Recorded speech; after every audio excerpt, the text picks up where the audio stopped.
Sa interview ng GMA News sa ina ni Carlos Yulo ay sinabi nito ang dahilan kung bakit nagkaroon siya ng tampo sa kanyang anak. Ayon kay Angelica, labis daw siyang nasaktan nang pagbintangan siya mismo ng kanyang anak na si Kaloy na di umano'y ninakaw niya ang pera nito. Kaya naman pag-amin ni Angelica ay kung siya umano ang lalapit kay Kaloy upang makapag-ayos sila ng kanyang anak. Hindi daw ito mangyayari dahil masakit daw bilang ina ang mga sinabi sa kanya ni Kaloy. Gayunpaman, masaya daw si Angelica sa tagumpay ng anak niya. Dahil anya, nagbunga ang lahat ng pagsusumikap ni Kaloy para makamit ang gold medal sa naganap na 2024 Paris Olympic. Samantala, sa pamamagitan ng nilabas na statement ni Attorney Raymond Fortune, ay sinabi nitong nakikipag-ugnayan di umano si Angelica sa NBI upang matukoy ang mga account na nagpapakalat ng maling impormasyon tungkol sa kanya at sa anak nito upang masampahan umano ng anti-cybercrime law. Maging ang mga nag-post at nagbigay opinyon ay damay din umano sa kaso kung mapatunayan na nagkasala ang mga ito. I have been asked by Mrs. Angelica Pokis Yulo to speak on her behalf.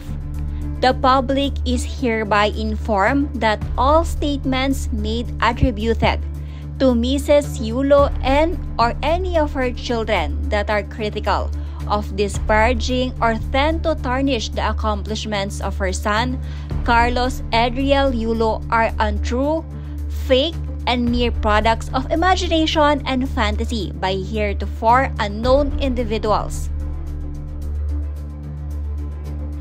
Mrs. Yulo will be seeking the help of National Bureau of Investigation in identifying these individuals and will be filing the appropriate charges against them for violation of RA 10175 Anti-Cybercrime Law.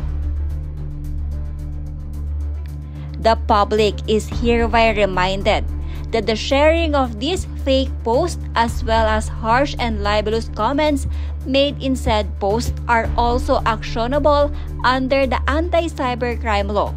It is advisable that the public delete their comments to avoid prosecution. Mrs. Yulo had indeed given 2 interviews to mainstream media. It is regrettable, albeit expected, that only her comments regarding his relationship with Miss San Jose were uploaded. Finally, Mrs. Yulo and her family wish to assure the public that they share in the jubilation of the entire nation in the achievements of Carlos Adriel and look forward to welcoming him home.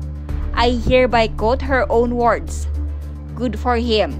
Kasi ito na yung pinapangarap niya. Ito na yung pinakahihintay niya at nag-paid off lahat ng paghihirap niya. Samantala, basahin naman natin ang ilan sa mga naging komento sa post na ito ni Attorney Raymond Fortune. These are my 2 cents on this. Sa totoo lang, Attorney Raymond Fortune, sana kasi di na dinaan sa SOCMED, kumbaga ang usaping pampamilya. Dapat di nila inilalabas. Unang-una, kahihiyan nila yan. Konting delikadesa ba? Public figure ang anak niya, so natural sa mga tao maging curious about him and his background. Alam ko din naman po na trabaho ito para sa inyo at kayo po ay dalubhasa sa inyong propesyon.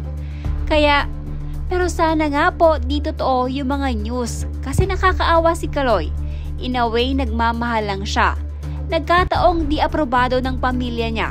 Siguro naman sa dami ng hirap at pagod na pinagdadaanan niya through all these years, not to mention giving honor not only to himself, most importantly to God and his country, deserve naman po niyang pumili ng taong nagpapasaya sa kanya.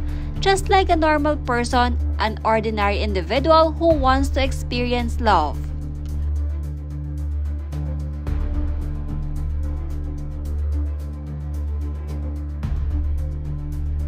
The batter was the one who aired the dirty laundry in the first place. Now she's going to sue all the vultures who circled? Apologize? Your son badly deserves it. And next time, keep your mouth shut.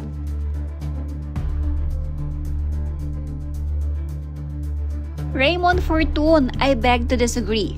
She posted a lot of damaging stuff on her Facebook about her son, and then talking that she prefers the opponent than her own child. Then she does interviews from the news. Grabe! She's trying to be the best mom, but then she's being negative. I can see why po her son doesn't want to talk to her. Unlike Kaloy's dad, who has nothing but nice things to say and wishes for this to end. I hope she checks herself before posting negative things online. Kaloy's girlfriend even wrote after the competition she will pretty much debunk everything what his mom says. Wow, she can afford to pay you? P.S. I hope your client actually listens to herself when she speaks to the media. She says one thing, then does the other. Ano to? I didn't say that, but it's all recorded.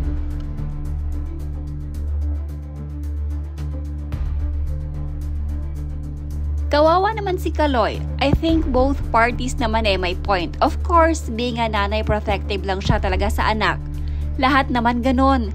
Kahit naman ako, unang kita ko sa profile ni girl, medyo naloka ako bigla. Pero sana, bigyan naman ng chance si ate girl. Baka ganun lang talaga kasi galing Australia. Saka hindi rin naman masisisi si Kaloy. Need nung tao ng jowa. Aminin, lalaki yon. Tas mag-isa pa sa Japan noon, nalungkot. Pag-usapan na lang yan, both parties dapat pakumbaba na lang. Kasi kawawa si Kaloy, hindi maganda sa mental health ng bata yung ganyang issue. Huwag nang gatungan.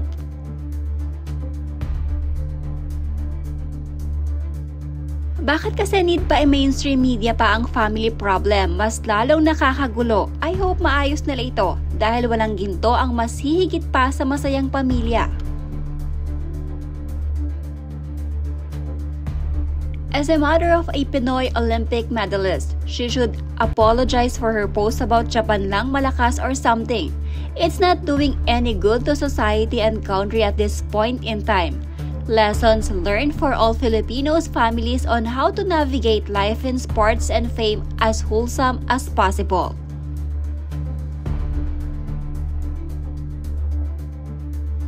Pakisabi po sa client mo, attorney, huwag niya agawin spotlight ng anak niya. Manahimik na lang siya. Nakaka-disappoint na sa isang kakamping lawyer pa siya humingi ng tulong to represent her side. Nakita naman lahat ng tao yung mga post niya. Japan pa rin malakas pero deleted na ata or private eh. And correct us if we're wrong, pero di ba na news yung pamilya nila before kasi nalungkot si Kaloy nung nalaman niyang naubos funds niya for training dapat? Sana wag na mag-press release nanay niya, wala siyang image na dapat protektahan. Kasi hindi naman siya yung two-time Olympic gold medalist natin, si Kaloy yun. Lakas makaagaw sa atensyon ng panalo at celebratory moment ng anak eh.